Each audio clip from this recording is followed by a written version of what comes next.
Trouver le nom de chaîne parfait peut s'avérer être une tâche difficile, particulièrement si vous voulez que le nom de votre chaîne YouTube soit associé à un .com et soit disponible sur la majorité des réseaux sociaux. Voici 2 approches et 2 règles pour vous aider à trouver le nom de votre chaîne YouTube. Il y a beaucoup de possibilités pour trouver un nom de chaîne. Ça peut paraître compliqué et surtout, on n'est jamais certain d'avoir vraiment trouvé le bon nom. Personnellement, j'ai déjà 3 chaînes YouTube et je suis passé par ces étapes pour trouver le nom de ma chaîne et je sais à quel point c'est vraiment pas évident. C'est un processus que j'aime encore bien, moi, essayer vraiment de trouver un nom. Et puis finalement, c'est pas si compliqué que ça. Alors, il y a des personnes qui vont se dire, bon, ben moi, je vais attendre, je vais déjà commencer mon business sans avoir de nom, c'est possible aussi. Mais c'est vrai que ça vaut la peine quand même d'essayer de le trouver rapidement. Alors, il y a 2 approches. La première approche, c'est de se dire qu'on cherche un nom qui soit un nom de marque. Et la deuxième, c'est un nom qui se positionne sur des mots-clés. Puisque vous êtes sur YouTube et que YouTube est le 2e moteur de recherche au monde, vous pouvez vraiment essayer de profiter du fait de vous positionner sur un mot-clé pour avoir du trafic sur votre chaîne. Mais revenons justement à cette première approche qui est comment de trouver un nom qui soit un nom de marque. Donc ça veut dire comme Coca-Cola, Adidas, Nike. Bon ben voilà, c'est pas très compliqué. Si vous avez trouvé votre nom, ben, tant mieux, voilà, vous pouvez continuer. Maintenant, la limite de ça, c'est que vous allez devoir faire tout un travail pour que ce nom de marque soit associé à vos contenus et à vos produits. Ce nom de marque, ça peut être aussi votre nom et votre prénom, comme beaucoup de personnes le font sur YouTube. Moi, c'est quelque chose que j'ai fait aussi. J'ai aussi une chaîne personnelle, donc on appelle ça du personal branding, qui s'appelle Olivier Juprel. Et j'ai été musicien pendant 15, même peut-être 20 ans, musicien professionnel, et j'utilisais mon nom Olivier Juprel. Alors, la limite de ça, c'est quoi? C'est que quand vous allez vouloir changer de business, il y aura tout votre historique sur Internet qui sera à votre nom. Et donc, ça va être compliqué si vous voulez de garder votre nom pour changer de business, quoi. Donc, il faut être certain, si vous vous lancez avec votre nom et votre prénom, que vous allez avoir la possibilité de créer des produits derrière et d'avoir des retours sur investissement, quoi. Parce que ça va être compliqué de pivoter complètement. Ou alors, il faut vraiment qu'il y ait un fil rouge entre vraiment tous vos produits et vos services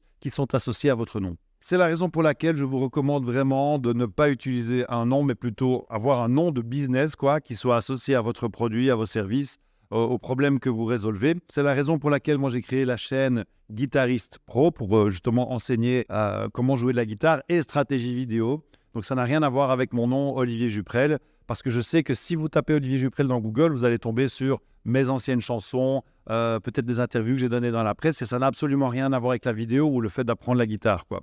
Donc, c'est vraiment important pour moi de créer une chaîne YouTube avec un nom de marque. Alors, quoi que vous choisissiez, que ce soit un nom de marque ou que ce soit justement un nom pour vous positionner sur des mots-clés, il y a 2 règles. La première, c'est que ça doit être un nom qui est court et donc facile à retenir. Et puis, ça doit être en français. En tout cas, si votre public cible parle français, vous avez beaucoup plus de chances d'utiliser un nom en français qui sera facile à identifier par votre avatar. Et c'est clair qu'avoir un nom court aujourd'hui, c'est vraiment compliqué, surtout si vous voulez l'associer à un .com. Mais je vous recommande vraiment, une fois que vous avez trouvé un nom, d'aller vérifier si le .com existe, parce que vous pouvez avoir envie à un certain moment de créer un blog qui soit en parallèle à votre chaîne YouTube, ne fût-ce que pour créer vos pages de capture ou peut-être décliner vos vidéos en articles de blog pour aller chercher du trafic via votre blog aussi. En tout cas, ce nom, il doit résumer le sujet de votre chaîne YouTube.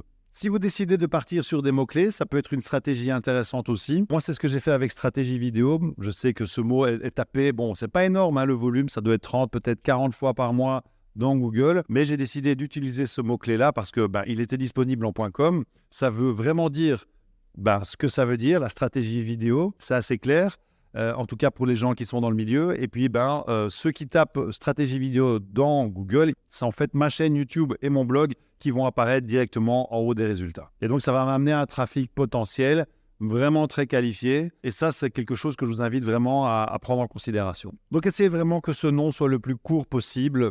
Un seul mot avec peut-être 5, 6 lettres. Ça, ce serait l'idéal. Maintenant, c'est vraiment compliqué à faire si vous voulez avoir le .com qui va avec. Mais vraiment essayez de vous creuser la tête. Et il faut que ce nom, ça sonne bien. C'est-à-dire que quand vous le dites oralement, ça doit être clair déjà. Parce qu'il n'y a rien de pire que de se retrouver en interview ou en podcast ou même dans une conversation avec des amis ou avec des clients ou au téléphone, leur dire, mon blog ou ma chaîne YouTube, c'est... Et vous donnez un nom. Et en fait, vous devez appeler le nom, quoi. Oui, ça s'écrit A-E-2-F. Non, voilà, il n'y a personne qui a envie de faire ça. Il faut vraiment que quand vous énonciez le nom de votre site internet, de votre chaîne YouTube, eh bien, on le comprenne facilement sans que vous deviez expliquer comment ça s'écrit. Eh bien, maintenant, c'est le moment de faire cet exercice. Donc, je vais vous demander de prendre un bic, une feuille, vous ouvrez votre laptop avec un document et vous écrivez, sans vous arrêter, vous écrivez 10 noms qui pourraient correspondre à votre chaîne YouTube. Super, maintenant que vous avez ces 10 noms, eh bien, vous allez aller sur le dictionnaire de synonymes en ligne et vous allez commencer à regarder justement si vous pouvez ajouter des synonymes à ce nom ou peut-être des extensions à ce nom, jusqu'à ce que vous arriviez vraiment à avoir quelque chose qui corresponde à ce que vous recherchez. Alors maintenant que vous avez ces 10 noms, déjà vous allez dormir dessus, vous allez les relire demain, et peut-être que demain il y en a certains qui vous plairont plus que d'autres. Vous allez faire une petite liste peut-être de 3-4 noms, et ces noms-là, vous allez en parler autour de vous.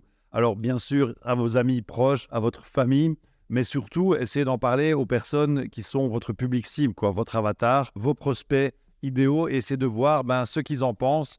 Est-ce qu'ils accrochent? Vous pouvez même faire un petit sondage si vous avez déjà une communauté. Sur Facebook, c'est assez facile à faire. Et vous voyez lequel sonne le mieux. Ça vous aidera à choisir. Vous pouvez aussi utiliser, si vous êtes un petit peu bloqué, en tout cas, je fais ça souvent, le dictionnaire des synonymes. Donc, par exemple, si je cherche à dire, à faire une plateforme pour faire du montage vidéo facile, je vais essayer de voir un petit peu si montagevideofacile.com, est-ce que c'est disponible? Même si c'est déjà un petit peu long. Et puis, si jamais c'est pas disponible, facile, je vais aller voir un synonyme de facile. Je vais essayer de voir un petit peu comment je pourrais le changer. Ou peut-être que montage vidéo, je peux trouver un synonyme ou un mot plus court. Voilà. Et donc, je vais déjà avancer comme ça.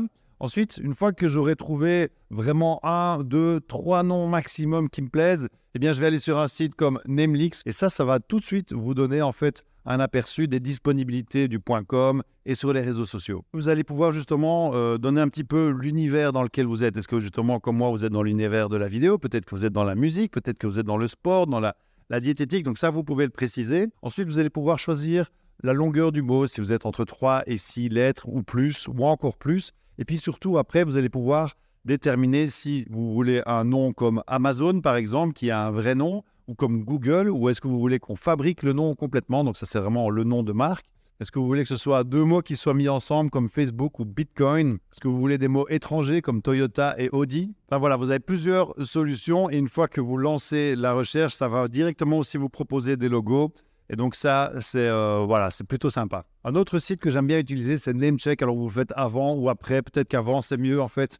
Parce que ça vous permet directement de voir si le nom est disponible en .com et sur les autres extensions aussi, mais aussi sur tous les réseaux sociaux. Vous allez voir que ça couvre vraiment beaucoup de réseaux sociaux, dont certains que vous ne connaîtrez même pas. Je compte sur vous pour faire cet exercice, en parler autour de vous et surtout revenez mettre dans les commentaires le jour où vous avez trouvé le nom et que vous avez lancé votre chaîne YouTube. Je serai très heureux de lire ça. À bientôt. Ciao.